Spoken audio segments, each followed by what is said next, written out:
दोस्तों यहाँ पर आपके लिए एक नई वैकेंसी आ गई है जो कि आई है डीएफसी के अंदर। अब आप कहेंगे डीएफसी क्या होता है, तो ये होता है डेडिकेटेड फ्राइट कॉरिडोर। ठीक है दोस्त, जिनको नहीं पता वो मैं बता दूं, भारत में मालगाड़ियों के लिए अलग से रेलवे ट्रैक बिछा है जिसपे सिर्फ और सिर्फ मालगाड़ियां चलती हैं। उसको बोलते हैं डेडिकेटेड फ्राइट कॉरिडोर। फ्राइट का मतलब मालगाड़ी से रिलेटेड है। यहां पर आपकी नई वैकेंसीज आई हैं कई सारी पोस्टों पर, मैं आपको बताऊंगा, एंड तक देखते रहिएगा। पूरी वैकेंसी में जो भी प्रोसेस होगा, selection process, exam pattern, syllabus, कितनी वैकेंसी हैं, क्या उनकी एलिजिबिलिटी है, और क्या फिजिकल होगा क्या मेडिकल, सब लास्ट तक आपको पता चल जाएगा दोस्त। ठीक है, यहां पर पहले मैं आपको ये दिखा देता हूं एडवर्टाइजमेंट नंबर 1 DR 2025। ये इस साल का पहला इनका एडवर्टाइजमेंट है। यहां पर आप देख सकते हैं junior manager, executive civil, executive electrical, ठीक है, और एग्जीक्यूटिव सिग्नल एंड टेलीकम्युनिकेशन और एमटीएस यानी मल्टीटास्किंग स्टाफ की कुल मिलाकर 642 पोस्ट हैं दोस्त। 642 पोस्ट। अब यहां पर किसमें क्या एलिजिबिलिटी है, धीरे धीरे आगे बढ़ते जाते हैं और सारी चीज हम पढ़ लेंगे। ठीक, यहां पर फिलहाल डेट जो आपके लिए इंपॉर्टेंट है ये है 18 जनवरी से फॉर्म भरने शुरू हो जाएंगे और 16 फरवरी तक ये फॉर्म भरे जाएंगे। ठीक है, और कहां पर भरे जाएंगे, ये डीएफसीसी की ऑफिशियल वेबसाइट पर भरे जाएंगे, डीएफसीसीआईएल की ऑफिशियल वेबसाइट पर। ठीक, तो 18 तारीख से भरे जाएंगे। अब मैं आपको सारी डिटेल बता देता हूं। ठीक, सबसे पहले यहां पर 642 पोस्ट हैं, गवर्नमेंट जॉब है, 18 से 16, 18 जनवरी से 16 तारीख तक। यहां पर आपका सिलेक्शन प्रोसेस क्या रहेगा, सबसे पहले नंबर पर होगा आपका कंप्यूटर बेस्ड टेस्ट, फिर होगा फिजिकल टेस्ट सिर्फ मल्टीटास्किंग स्टाफ के लिए जैसे कि भारतीय रेलवे में ग्रुप डी का होता है, फिर आपका डॉक्यूमेंट वेरिफिकेशन और फिर होगा आपका मेडिकल। ये डीएफसीसीआईएल की वेबसाइट दे दी है जो कि 18 तारीख से आपको खुद भी पता चल जाएगा। ठीक है दोस्त, और इसके बाद अब बात करते हैं कि फॉर्म भरने की कितनी फीस जाएगी। तो यहां पर आप देख सकते हैं एमटीएस के लिए अगर आप अप्लाई कर रहे हैं मल्टीटास्किंग स्टाफ के लिए तो 500 रुपए, अदर पोस्ट के लिए 1000 रुपए की आपकी फीस जाएगी। अब जो एमटीएस को भर कौन सकता है, एमटीएस को वो लोग भर सकते हैं जिन्होंने 10वीं कर रखी है, साथ ही साथ सिर्फ 10वीं नहीं, साथ ही साथ 10th के अलावा मिनिमम 1 साल का आईटीआई डिप्लोमा कर रखा हो या फिर अप्रेंटिस कर रखी हो और मिनिमम 60% मार्क्स भी आए हों। ठीक है, तो आईटीआई या फिर अप्रेंटिस वाले ही इसमें भर सकते हैं विद मिनिमम 60% मार्क्स। ठीक, ये हो गया एमटीएस के लिए दोस्त। अब बढ़ते हैं अगला, एग्जीक्यूटिव इलेक्ट्रिकल। एग्जीक्यूटिव इलेक्ट्रिकल के लिए 3 साल का या तो डिप्लोमा हो इलेक्ट्रिकल में या इलेक्ट्रॉनिक्स में या पावर सप्लाई में या इंस्ट्रूमेंटेशन में या कंट्रोल, ये सारी चीजें इन्होंने दे दी हैं जिसमें कि 3 साल का मिनिमम डिप्लोमा होना चाहिए। वहीं सिग्नल एंड टेलीकम्युनिकेशन में इसमें भी 3 साल का डिप्लोमा होना चाहिए, पर इलेक्ट्रॉनिक्स ब्रांच में या उससे मिलती जुलती है जितनी भी ब्रांचेस लिखी हुई है दोस्त, विद मिनिमम 60% मार्क्स। अच्छा, सिविल वालों की भी पोस्ट है तो उनके लिए भी यही है, 3 साल का मिनिमम डिप्लोमा होना चाहिए। ये यहाँ पर कई सारी आपके सामने ब्रांचेस इन्होंने दे दी हैं कि भाई इन इन ब्रांचों में आपका ये सब चीज होना चाहिए। अगला है जूनियर मैनेजर का। जूनियर मैनेजर में या तो दोस्त आपने सीए कर रखा हो या आईसीडब्ल्यूए या सीएस या फिर फाइनेंस में एमबीए या फिर post graduation diploma in finance, इनमें से कुछ कर रखा हो तो आप जूनियर मैनेजर के पद पर फॉर्म भर सकते हैं। एक बात बता दूं, इसमें बहुत कम कंपटीशन होने वाला है। अब बात करते हैं एज लिमिट की, तो एज लिमिट यहां पर 18 से 30 या फिर 33 साल है, ये आपको पता चल जाएगा। यहां पर 30 साल उनके लिए है जो कि हैं एग्जीक्यूटिव एंड जूनियर मैनेजर, और 33 साल तक की एज उनके लिए है जो आपके जाएंगे एमटीएस में।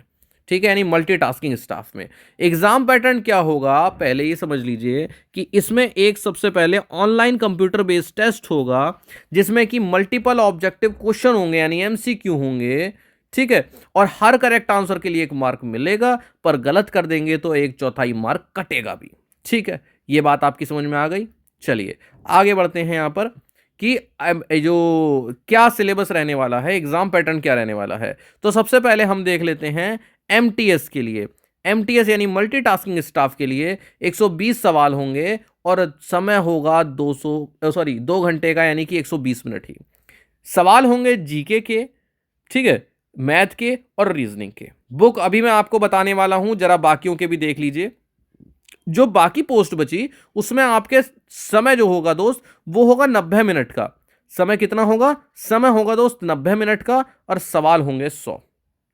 यहाँ पर आपकी 30 नंबर की मैथ आएगी, 15 की जी आएगी, 15 की साइंस आएगी, 30 की रीजनिंग आएगी और छोटे मोटे सवाल 10 नंबर के आएंगे डीएफसीसीआईएल के बारे में सवाल, जिसको कि आप एक तरह से जीके को ही बोल सकते हो कि ये भी एक तरह से जीके है।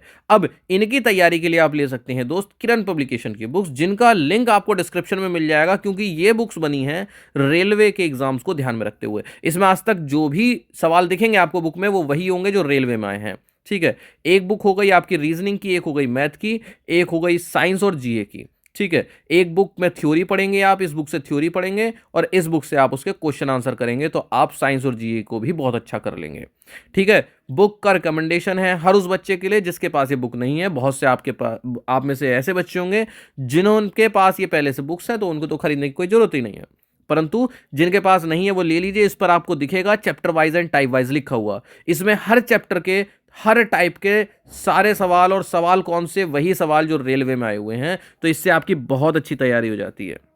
अब बात आती है जब आप ये पेपर दे लेंगे उसके बाद, अच्छा बुक्स जो हैं आप चाहे तो डिस्क्रिप्शन में से देख सकते हैं या फिर आप दुकान पर जाएंगे तो भी आपको किरण पब्लिकेशन की इजीली मिल जाएगी, और आपको अमेजन फ्लिपकार्ट पे भी मिल जाएगी, जहां से सस्ती पड़े दोस्त वहां से ले लो। इसके बाद रिटर्न के बाद आपको बुलाया जाएगा फिजिकल टेस्ट देने के लिए, जो कि सिर्फ और सिर्फ मल्टीटास्किंग स्टाफ यानी एमटीएस पोस्ट के लिए होगा। एमटीएस पोस्ट के लिए होगा, जो रिटर्न क्वालिफाई करेंगे या जो मेल कैंडिडेट हैं, सेम इंडियन रेलवे की तरह है, 35 किलो का वजन दिया जाएगा और 100 मीटर 2 मिनट में उनको लेकर जाना है, एक चांस के अंदर, बिना वेट को नीचे रखे हुए।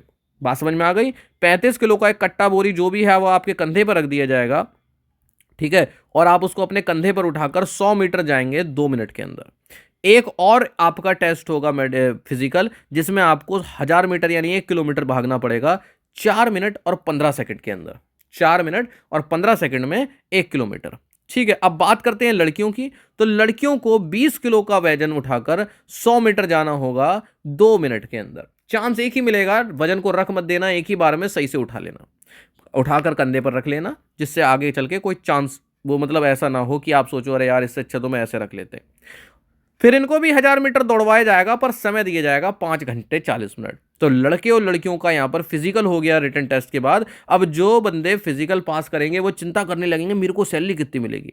तो यहाँ पर सैलरी बताई है एमटीएस स्टाफ की 6000 से 12000 रुपये, एग्जीक्यूटिव स्टाफ की 30,000 रुपये से 1,20,000 रुपये, और जूनियर मैनेजर की 50,000 से 1,60,000 रुपये। ये यहाँ पर सैलरी का स्ट्रक्चर रहेगा दोस्त।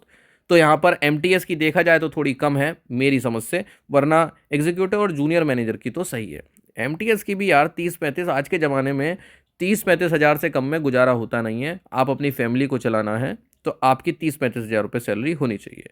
इन हैंड कितनी पड़ेगी इसके बारे में जानकारी मैं आपको आगे दूंगा। फिलहाल आप देखिए, मैंने आपको पूरा प्रोसेस समझाया, बुक्स मैंने आपको बताई, किरण पब्लिकेशन की बुक्स आपको लेनी है, मैंने आपको एग्ज़ाम पैटर्न बताया, ठीक, और मैंने आपको आपकी ये सारी चीज़ें बता दी कि किस एज से क्या होगा, आपकी कौन कौन सी ब्रांचेज एलिजिबल हैं जूनियर इंजीनियर में, एग्जीक्यूटिव पोस्ट में और मल्टीटास्किंग स्टाफ में। 10th के अलावा मिनिमम 1 साल का आईटीआई, 500 रुपये एमटीएस का फॉर्म भरने के लिए लगेंगे, 1000 रुपये एग्जीक्यूटिव पोस्ट के लिए फॉर्म भरने में लगेंगे। 18 जनवरी डेट याद रखना, इस दिन आपसे के रिक्रूटमेंट जो फॉर्म है, रिक्रूटमेंट फॉर्म वो भरने शुरू हो जाएंगे, और आपको शुरू में ही मतलब पहले अपने डॉक्यूमेंट कंप्लीट रखो और 16 फरवरी तक आपको ये भर लेना और अच्छे से तैयारी कीजिए। नौकरी लग जाती है, घर के पास लग जाती है तो बहुत अच्छी बात है दोस्त। चलिए इस वीडियो को यहीं एंड करते हैं। मेरा मकसद था आपको इस बारे में जानकारी देना जो मैंने आपको दे दी है। कोई सवाल हो, कोई बात हो तो बिल्कुल कमेंट करिए। अब मैं आपको बता दूं, जिनको को ये क्या कहते हैं DFCCIL से पता नहीं है, मैं बता दूं, जैसे हम पहले वर्किंग करते थे तो हम इंडियन रेलवेज़ में जो लाइन्स हैं, ये लाइनों पे बहुत ज़्यादा गाड़ियाँ हो जाती हैं, इसलिए भारतीय रेल ने प्राइवेट कंपनीज को ठेका दिया और उन्होंने साइड साइड में, शहरों के साइड साइड में जैसे बाईपास निकले ना, इसी तरह से ये डीएफसी कॉरिडोर निकले जो पूरे भारत को इस तरह से लगभग जोड़ रहा है, जिससे कि ट्रांसपोर्टेशन की स्पीड और बढ़ जाए। परंतु बात यह है कि ये जो टेंडर्स हैं ये सब प्राइवेट कंपनीज के अंडर में है। डीएफसी जो है वो एक तरह से आप सरकारी नहीं कह सकते, प्राइवेट ही है, ठीक है। इनकी लाइनें ज़्यादा मजबूत हैं, सिर्फ मालगाड़ियों के लिए बने हैं और जो आप देखते हो ना डबल डबल कंटेनर रखे होते हैं, बहुत लंबी लंबी गाड़ियाँ होती हैं, वो सब इन्हीं पे चलती रहती हैं। तो ये लोग भी अपनी अपनी टाइम टू टाइम वैकेंसी निकालते रहते हैं, तो ये वैकेंसी उन्हीं की है। हम भी इस पर गाड़ी चलाते थे, ठीक है, अब भी चलाते हैं। कुछ लाइंस इंडियन रेलवे की हैं, तो कुछ मतलब सपोज यहाँ से जोड़ दी गई है, ठीक है, तो यहाँ से ट्रेन को इधर ले आता था, फिर वो भागती रहती है भागती रहती है। इंडियन रेलवे की लाइंस पे क्या है, पैसेंजर ट्रेन भी हैं दोस्त, है ना, एक्सप्रेस ट्रेन भी हैं, तो ये सब ट्रेन है। तो सरकार ने खुद और लाइन डालने की जगह ठेका दे दिया, भाई आप डालो, तो डीएफसी की लाइन अलग ही जाती है, ठीक है। तो ये होता है डीएफसी, ठीक। तो इंडियन रेलवे से थोड़ा सा अलग ही है डीएफसी के, मतलब एक तरह से उसको सेपरेट ही मानो। जैसे मेट्रो है तो ट्रेन का ही नेटवर्क, पर भारतीय रेलवे से तो अलग है ना, ऐसे ही ये भी थोड़ा सा अलग है। तो ये होता है दोस्त डीएफसी। तो इस वैकेंसी को अगर आप भरना चाहें तो बिल्कुल भरिए, ट्राई जरूर मारना चाहिए।